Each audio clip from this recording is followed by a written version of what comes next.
Đây 170 này. Có set cho bé gái, mọi người đợi một tí nhá. Này. Set bé trai 330 20 cân cho Phương Thu Lê này. Phương Thu Lê 330 000 à? 330. Mọi người đợi một tí nhá. Mã này bao nhiêu nhỏ? 20 cân vừa không? Vừa nhỉ, 20 cân. 20 cân. 20 cân này.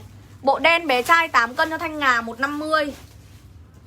8 cân, 8 cân mặc bộ này em ơi. 8 cân nhá.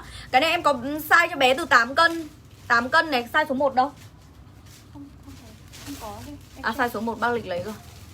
150.000 thôi, mọi người lấy set đen này thì comment giúp em này, chất đẹp lắm. 150.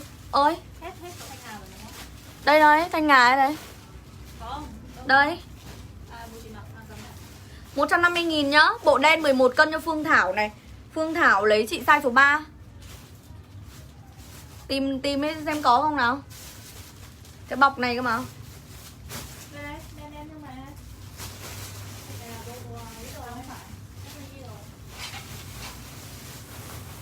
Bóc là gì nào, xem nó có bị lẫn đâu. Đây bộ NI vẫn còn đấy. Đỡ bỏ hết. Bộ này bộ NI mới rồi. NI khác. NI kia khác. Bọc đen có không?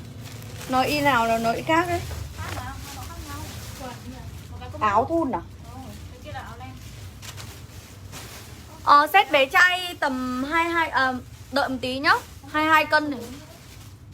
Cái bộ này em chỉ còn mấy bộ đấy. Một bộ 8 cân thì là bộ này đúng không? Ừ. Bộ 8 cân này đúng không? Hết rồi nhá mọi người ơi, tại vì còn lẻ thôi ấy. Này. Một bộ 8 cân này. Với một bộ cho bé 11 cân. Đây.